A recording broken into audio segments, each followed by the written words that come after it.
Good evening, I'm Soraya Mia and this is AWANI Tonight. What does Rafizi Ramli's win in PKR polls signify for the party? And tackling period poverty through education and access to hygiene tools. That's coming up.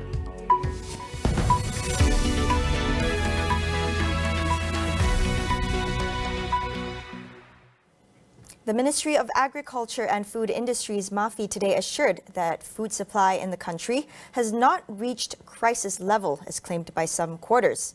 Its Deputy Secretary General for Development, Dato' Badrul Hisham Muhammad, said although there were hiccups with regard to food supply, particularly chicken and wheat, it had not affected domestic supply.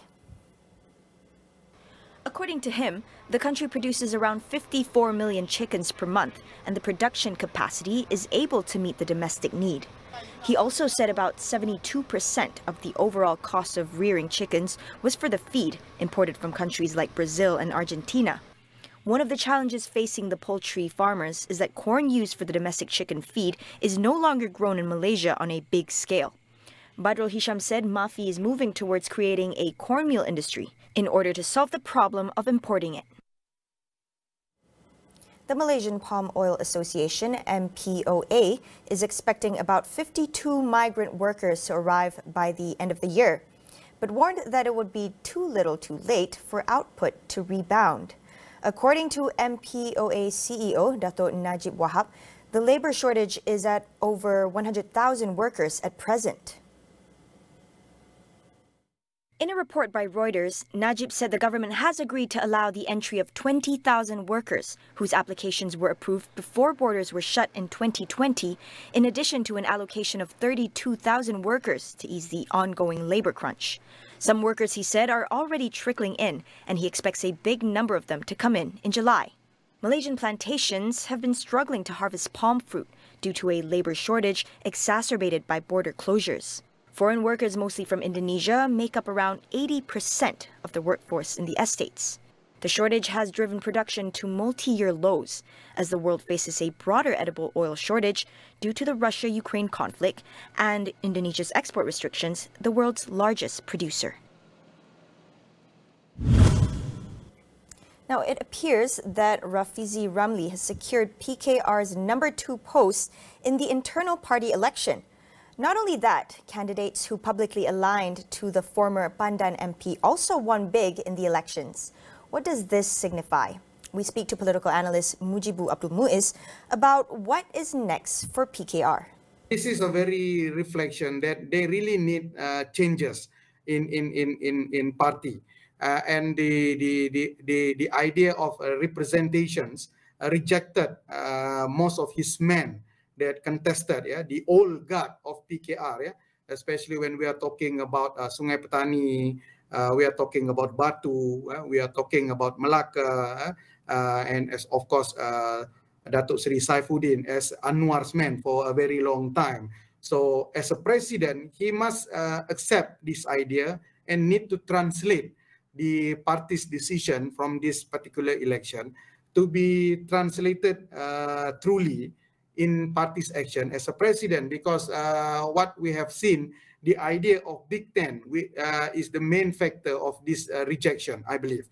And of course, as a president, not only he need to work hand in hand with Rafizi, but it must ensure that Rafizi can be given some kind of, let's say, freedom to, let's say, this freedom for Rafizi to put some direction to the party and let this idea not only within PKR as well as within Pakatan Harapan, because this decision not only reflected for PKR as well, but the most important thing is how these two persons as a president and deputy president will handle the other allies in Pakatan Harapan, and of course whether this idea of Big Ten will be still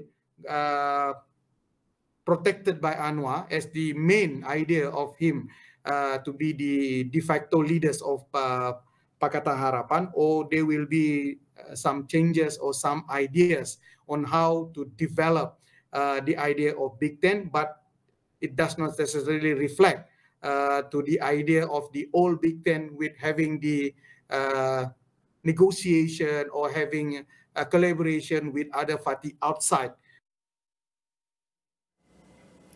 The political financing bill was set to be tabled in 2020, but there has been no updates since. What's behind the holdup? Find out on Consider This coming up right after AWANI tonight. Health Minister Khairy Jamaluddin has been appointed as the World Health Organization or WHO Executive Board Vice Chair representing the Western Pacific region until next year. He was appointed along with candidates from Colombia, Yemen and Timor-Leste. The announcement was made in Geneva at 10 a.m. The appointment was based on the principle of rotation between geographical regions. Malaysia is currently serving as a board member of the WHO Executive Board from 2021 to 2024. In congratulating Khairy, Health Director General Tan Sri Dr. Noor Hisham Abdullah said the appointment was unprecedented and a great honor for Malaysia. He said Malaysia aspires to champion the priorities and vital common issues that the regional and global communities face by being the voice as the Vice President of the World Health Assembly and now the Vice Chair of WHO Executive Board. Period poverty is an issue that affects millions of women around the world. But talking about menstruation has often been a taboo subject, putting many communities at health risk, especially the B40 groups. Assistant Professor of Sociology at IIUM, Dr. Sharifah Fatimah Al-Zahra Said Hussein Al-Atas, discusses how to end the stigma and eradicate period poverty. Talk about period poverty, I usually highlight 4 things. Number 1 is the product, right? Everybody should have access to quality products that are absorbent and safe that allows them access to the social world. It means they can go to school, they can go to work, they can access the public space. And then we have access to knowledge, meaning that, like I mentioned just now, if they don't have anybody teaching them correctly or something's not right about the way that they're being taught or the knowledge is not correct about the menstrual cycle, reproductive health, right? And then the third is the wash facilities, whether or not we are ensuring that all girls and women have access to wash facilities. And then finally is that dignity part. Are they able to manage their menstruation with dignity? So in the case where these 4 things are missing, either maybe just one of them or 2 of them or all of them, then we would consider that a case of period poverty. So we really need to look at period poverty in a holistic kind of way, not just focusing on one and then try to patch it up or try to solve it with a unsustainable way of just like giving out free disposable sanitary pads. So we don't want to do that. The lack of access to menstrual hygiene can leave women vulnerable to not only sickness, but discrimination in society. Dr. Sharifah says it is time to put an end to this silent and distressing issue for many low-income communities. One of the problems that we have with this is sometimes it's not sustainable because women and girls menstruate every month. It's not like a one-time event, right? So if we want to provide for women and girls who can't afford it, then we have to ensure that it can last a longer time. And then also sometimes we're not taking tabs of who's getting and who's not getting the products. So that's just like in terms of product issue. So we've had better initiatives in terms of people's awareness of the term period poverty and how they can help.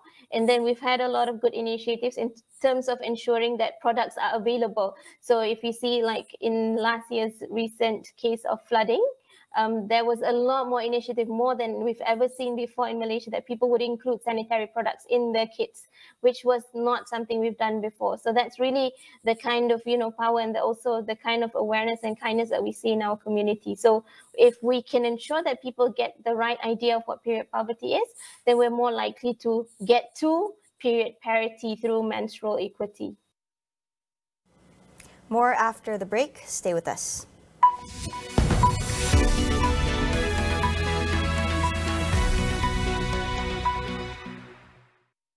Jualan Riang Raya Maxis. Bawa pulang peranti idaman baharu hanya RM50 sebulan dengan Maxis Home Fiber hari ini.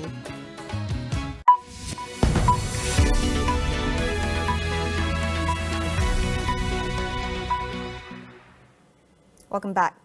The number of methamphetamine tablets seized in East and Southeast Asia hit record levels in 2021, exceeding 1 billion for the first time. the United Nations said the figures highlight the scale of illegal drug production and trafficking in the region and the challenges of fighting it. In a report, UN Office on Drugs and Crime said 1.008 billion pills were seized in the region last year, approximately 7 times more than a decade ago, and the surging supply has sent street prices in Thailand and Malaysia crashing to all-time lows. The drugs are largely consumed in Southeast Asia, but also exported to New Zealand and Australia, Hong Kong, Korea and Japan, and increasingly to South Asia. Well, I think the region is literally swimming in methamphetamine, and I think it's high time that the region take a hard look at the policy framework that it has in place to address the problem. Clearly more of the same is not going to work. The situation is much more complex than it used to be, and it continues to mushroom. So there's going to have to be a radical policy shift by Southeast Asia to address this problem, or it's just going to continue to grow. Almost all the drugs originate in the Golden Triangle, where the borders of Myanmar, Laos and Thailand meet. Douglas said crime syndicates and armed groups had exploited the pandemic and political instability, such as the ongoing Myanmar conflict, to expand production the past year. In other news, China's plan to sign a sweeping trade and security deal with 10 Pacific Island countries was dealt a setback, as some of them expressed concern about specific elements in the proposal. Beijing is jostling with Washington and its allies over influence in the strategically vital Pacific. While China may have fallen short on its plans for a grand multilateral agreement, it has been signing smaller bilateral deals with the Pacific nations during Foreign Minister Wang Yi's tour of the region. A draft proposal leaked to the media last week revealed Beijing's ambitious plan that would see China train local police, become involved in cybersecurity, and gain greater access to natural resources in the region. As an enticement, Beijing offered millions of dollars in financial assistance and the prospect of a China-Pacific Islands free trade agreement. But Beijing's effort appeared to have fallen short after some regional leaders voiced deep concerns. David Panuelo, president of the Federated States of Micronesia, told the Pacific leaders he wouldn't endorse the plan, warning them in a letter that it would needlessly heighten geopolitical tensions and threaten regional stability. Meanwhile, the World Health Organization said that monkeypox now presents a moderate risk to overall public health at global level. This after cases were reported in countries where the disease is not typically found.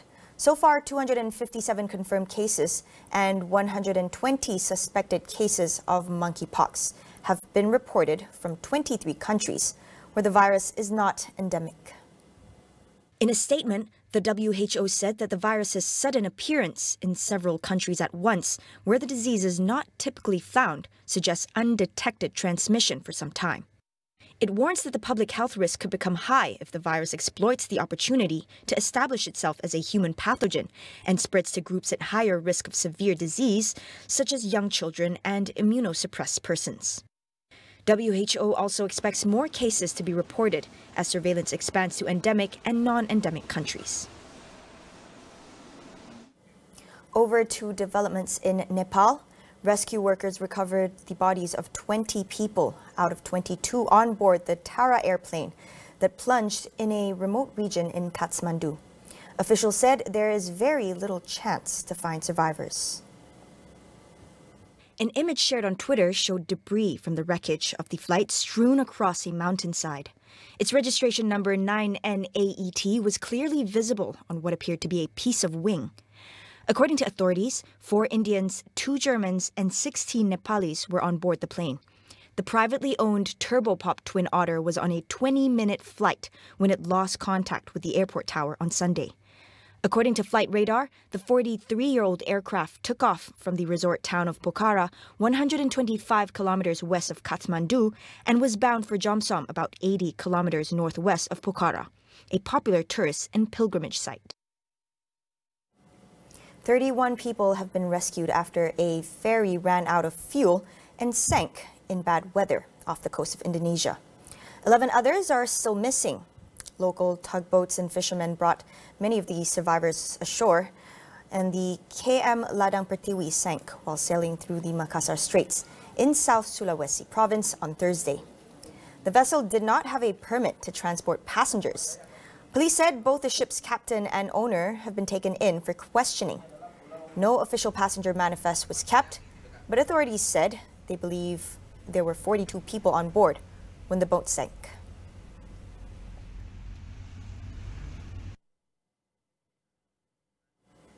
That's all on AWANI tonight. Thank you for watching. My name is Soraya Mia, and we'll see you again.